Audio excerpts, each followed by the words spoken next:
Hey, what's up, guys? Got another knife video for here today. Um, I was out and about today. I'm at one of my favorite spots, and I was carrying these blades, and I figured I'd make a video real quick talking about basically Survive GSO versus Architect's AK lineup, right? So this is Survive GSO 5.1. I just picked this up, which is funny because that video I made of the AK8, I said I haven't gotten something recently, and I think within the next couple of days I picked this up. Jinxed myself basically. So the reason why I wanted to make this video is because, so I want to say this. I don't want to. That's the thing. Like, I don't want to talk about that Survive knives drama. That's one thing I'm trying to avoid talking about. That being said, it's almost impossible not to talk about it. And I've always been like a big Survive knife fan, right? I'm not a fanboy though, because I do believe when you become a fanboy of a company and suck them off and they can't do no wrong, that's when they become complacent, lazy, and I'm not that. That's not who I am, right? Like, for example, I'll give you an example. I'm a fan of Benchmade, but I do know some models aren't for me. I do, blah blah blah. So there are people that like fans of like fanboys of certain brands, and they just kind of like they can't do no wrong. That's not me, man. So, anyways, I do know the problem with Survive, and it's always kind of like a reason why I've never picked one up, right?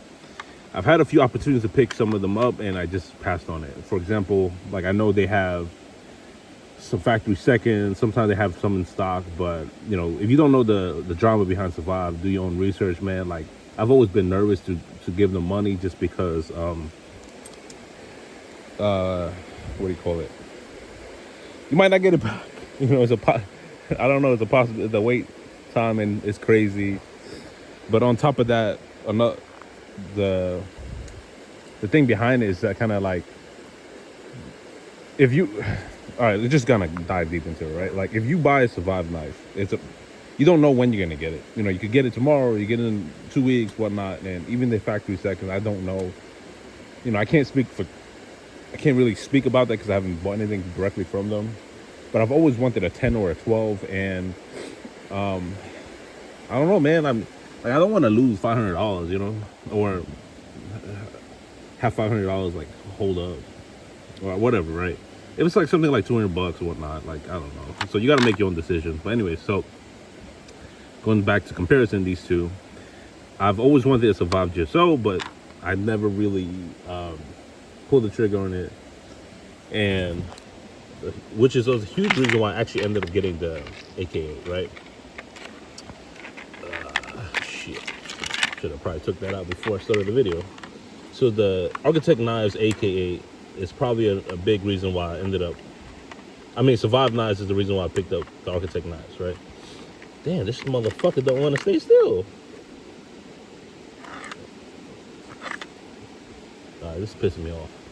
Alright, so huge reason why I picked this up is because it kind of reminded me of Survive. But then again, you really think about it, Survive GSO is kind of a generic looking knife, I guess. It's aggressive to me, but it's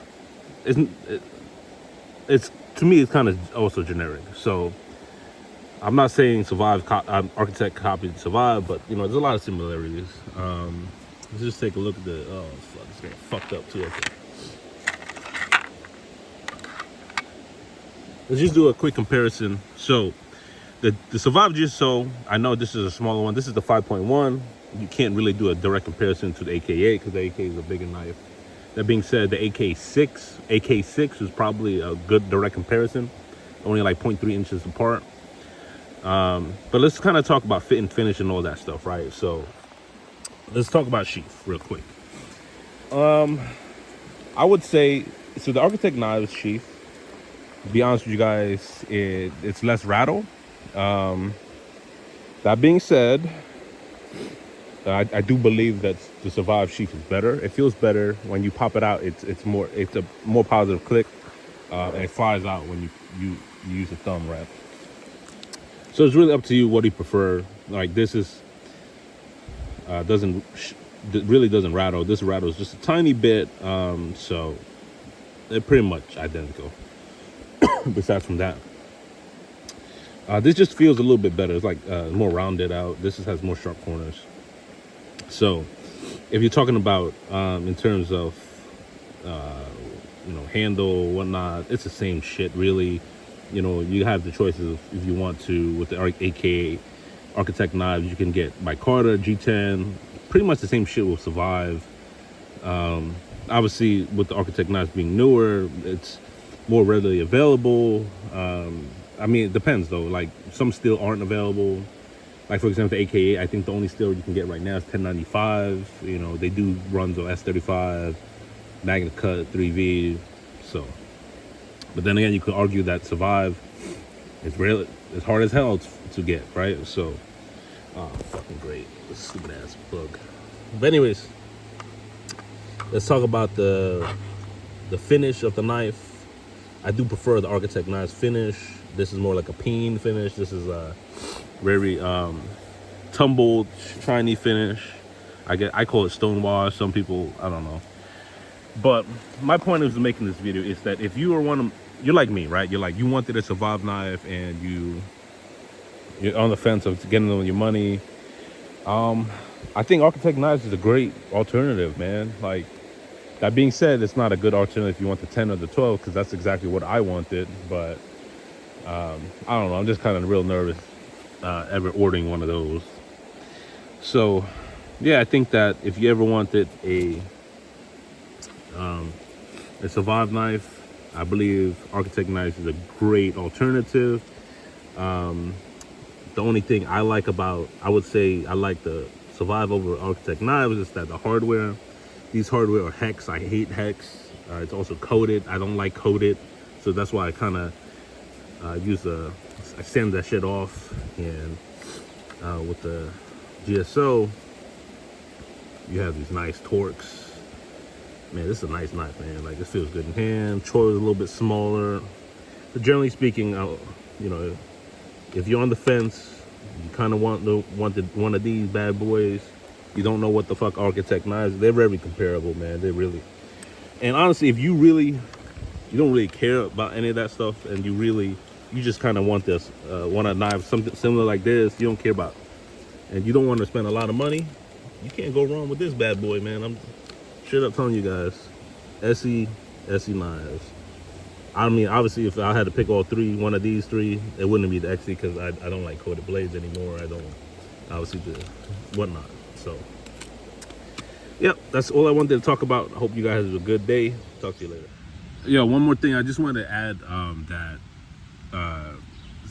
I know with the drama behind Survive, you know how like they were talking about like the reason behind their backlog is because of like voids for like CPM steals. At first I was like, man, this is bullshit. But then I went to go check, and I'm gonna tell you guys something I found. There's two of my blades. I'm not gonna tell you which ones. One is in CPM Magna Cut, one is in 3V, and they both have some type of void on the blade, which I don't know how serious that is, because like I don't know anything about it. Like the 3V one, I always knew there was something there. I don't know how it affects performance or anything, and both of them perhaps you can just the maker can just grind it down where it doesn't show. So I don't know, but I do know Survive is like very anal about like being perfect, and so maybe, I don't know, man. I'm not here defending them or anything. It's just that it's something I did notice. I just want to say that, I don't, and I don't know, man. I just don't like it. That's just my, again, I'm not their fanboy, so you got to make your own decisions whether you want one or not, or you want to give them your money, directly. Maybe one, if they ever have a 12 in stock, I might actually get it. I don't know. It depends. And another thing I wanted to say is, I've been at this game for a bit, and I want to give a shout out to one of my favorite YouTubers, man. Like again, all in all, you guys know, like, fixed blades is my thing, right? Like, I'm more of a fixed blade person, although I do have some folders. And I like Tack was one of my favorite fucking YouTubers, right? I really enjoyed watching his videos. And he's a personality, man. Like one of my favorites. And Prepared Mind 101. I love watching Chris Tanner's videos, especially the old ones, man. Like those two were kind of like the reason why I started, you know, knife collecting and getting into videos and whatnot. A lot of these newer dudes that just came out in 2020 and afterwards, man, they're kind of corny. I'll be honest with you, like, I'm not gonna name any names, but like, I can tell where they got their, you know, their video ideas from. But yeah, you know, shout out to Outer Limitless as well. I think he's pretty good. You know, I think he's newer, and I think Everyday Tactical videos. You know, a lot of his older ones are pretty good too. But my two favorites were always Tac and Prepare Mind 101, because honestly, they use their fixed blades and it's just cool, man. Like, I don't know, man. That's all I wanted to say. I always wanted to shout out Tac, man. I love this dude. I wish he makes more videos, man. Like, I wish he blew up, man. Like, a lot of these newer people, like they have a lot of subscribers and whatnot, and this shit is boring, man. Or honestly, there's one that basically cop wants to be Tac, man. That's all I gotta say. Talk to you later.